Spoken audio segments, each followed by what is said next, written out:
নমস্কার। শুরু করছি আজকের একটি গুরুত্বপূর্ণ বিষয় নিয়ে। আপনারা জানেন যে ২৬শে নির্বাচন রয়েছে, পশ্চিমবঙ্গে বিধানসভা নির্বাচন।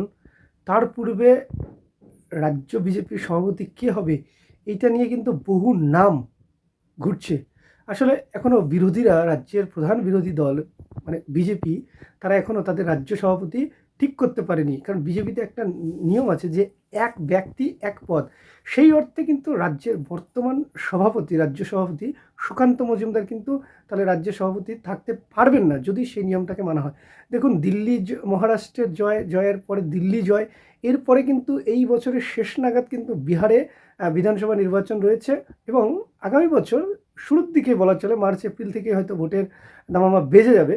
তো পশ্চিমবঙ্গে বিধানসভা নির্বাচন রয়েছে। ইতিমধ্যে আপনারা জানেন যে বিহার প্রদেশের সভাপতি নির্বাচন হয়ে গেছে। কিন্তু এই মুহূর্তে দাঁড়িয়ে পশ্চিমবঙ্গের বিজেপির ব্যাটন কার হাতে থাকবে সেইটা কিন্তু এখনও পর্যন্ত ঠিক হয়নি। আসলে বিজেপি কর্মীরা, নিচুতলার কর্মীরা কিন্তু এখনও পর্যন্ত দিশেহারা। তারা কি সুকান্ত মজুমদারের ক্যাপ্টেন্সিতে লড়বেন, নাকি তাদের দলের ক্যাপ্টেন আলাদা হবে? কেউ বলছেন শুভেন্দু হবে, কেউ বলছে দিলীপ হবে, কেউ বলছেন সুকান্তই থাকবে, কিংবা অনেক নাম, নতুন নাম লকেট বা অগ্নিমিত্রা পল বা জ্যোতির্ময় সিং মাহাতো বা আরও অন্যান্যরা রয়েছে। তো এর মধ্যে একটা গুরুত্বপূর্ণ টুইট অর্ঘ্য নামে একজন ব্যক্তি করেছেন। সেখানে বলেছেন নাকি কোনো মজুমদারের সঙ্গে দিলীপদার বিবাহ পিছিয়ে গেছে ৩ মাস।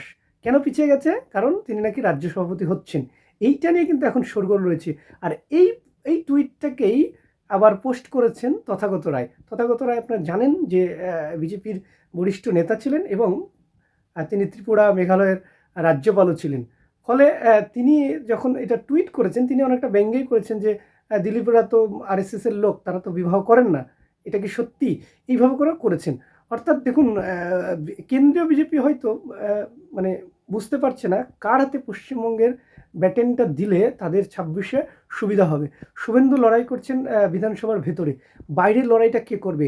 দিলীপ ঘোষকে দায়িত্ব দিয়ে কতটা সফল হয়েছে সেটা ১৬র বিধানসভাতে সিট পেয়েছিল, ১৯-এ লোকসভাতে দারুণ ফল করেছিল।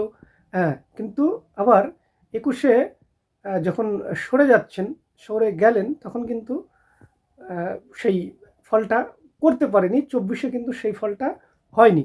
ফলে আবার দিলীপ ঘোষের মতন মুখরোচক, মানে মুখরোচকই বলতে হবে, যেমন তিনি করেন আর কি, টাটকি। হ্যাঁ, এবং দিলীপ ঘোষের উবাচ দেখি তিনি কিন্তু যাদবপুর কাণ্ড নিয়ে মুখ করেছেন। তিনি বলেছেন যে জেএনইউকে যেভাবে ঠান্ডা করা হয়েছে সেভাবে কিন্তু যাদবপুরকেও ঠান্ডা করতে হবে। ফলে এই ধরনের নেতা যদি বিজেপিতে আসে, তাহলে নিশ্চয়ই নিচুতলার কর্মীরা কিন্তু উজ্জীবিত হবেন। সেই অর্থে উজ্জীবিত হবেন যে লড়াই করার ক্ষেত্রে উজ্জীবিত হবেন, মানে তাদের আছে লড়াই করার। এই লড়াইটা কিন্তু দিতে পারেন। সত্যি দিলীপ ঘোষকে কি এলিট শ্রেণীর মানুষেরা, শহুরে মানুষেরা কি এই বিষয়টাকে নিতে পারবেন, নিতে চাইবেন? এটা নিয়ে কিন্তু প্রশ্ন থেকে যায়। তারপরেও যদি রাজ্যের বিজেপির সভাপতি যদি দিলীপ ঘোষের কাছে আবারও আসে, তাহলে সেটা লাভ হবে কি ক্ষতি হবে সেটা নিশ্চয়ই আমরা ২৬শে বিধানসভায় দেখতে পারবো। কিন্তু তার আগে এই মুহূর্তে দাঁড়িয়ে কিন্তু বিজেপির অবশ্যই একজন কিন্তু সেনাপতি দরকার, রাজ্যের সেনাপতি দরকার। নাহলে ডিক্লেয়ার করে দিক বিজেপি যে না, এবারও ২৬শে সেনাপতি থাকবে সুকান্ত মজুমদার। তাহলে কি হচ্ছে, নিচুতলার কর্মী সমর্থকরা তারা কিন্তু নেতা পাচ্ছেন, ফলে নেতা পেয়ে যাবেন। ফলে তারা কিন্তু লড়াইয়ের ময়দানে নামবেন। ইতিমধ্যে আপনারা জেনে গেছেন যে মণ্ডল সভাপতি নির্বাচন কিন্তু হয়ে গেছে। এবার রাজ্য সভাপতি নির্বাচনের সঙ্গে সঙ্গেই কিন্তু দেখবেন যে বিভিন্ন জেলার সভাপতির নির্বাচন হবে। এর পূর্বে আপনারা হয়তো অবগত রয়েছেন যে বেশ কিছু বিজেপি নেতা এবং জেলা সভাপতিদের কেন্দ্রীয় নিরাপত্তা ইতিমধ্যেই প্রত্যাহার করে নেওয়া হয়েছে। তার মানে কি, যে সমস্ত নেতাদের, জেলা সভাপতিদের বা অন্যান্য এমএলএ, প্রাক্তন এমএলএ, এমপিদের যে কেন্দ্রীয় নিরাপত্তা প্রত্যাহার করে নিয়েছে, তার মানে কি যে জেলা সভাপতি বদলে যাচ্ছে, মানে যে সমস্ত জেলা সভাপতিদের মানে থেকে কেন্দ্রীয় নিরাপত্তা নিয়ে নেওয়া হয়েছে, তাদের কি পথ চলে যাচ্ছে? তারাও কিন্তু সেইভাবে করে জেলায় অ্যাক্টিভ দেখা যাচ্ছে না। আমি উল্লেখ করতে পারি, আমি যে জেলায় থাকি, উত্তর দিনাজপুর জেলায় বিজেপি সভাপতি, জেলা সভাপতি বাসুদেব সরকার, তারও কিন্তু কেন্দ্রীয় নিরাপত্তা কিন্তু প্রত্যাহার হয়েছে বলেই আমরা দেখেছিলাম। ফলে অনেকটা ধোঁয়াশা রয়েছে। বিজেপি কবে রাজ্য সভাপতি পাবে, কবে তারা সেভাবে করে লড়াইটা দেবে, এবং যথেষ্ট শাসক দলের বিরুদ্ধে লড়াই করার মতন যথেষ্ট কিন্তু মাল মেটেরিয়ালস রয়েছে, অথচ সেটাকে কাজে লাগাতে পারছে না। ফলে আবারও কি বিজেপি যে লক্ষ্যে নিয়ে ২১ সালে নির্বাচনে লড়েছিলেন, আবারও কি সেই ধাক্কাটা খাবেন ২৬-এ?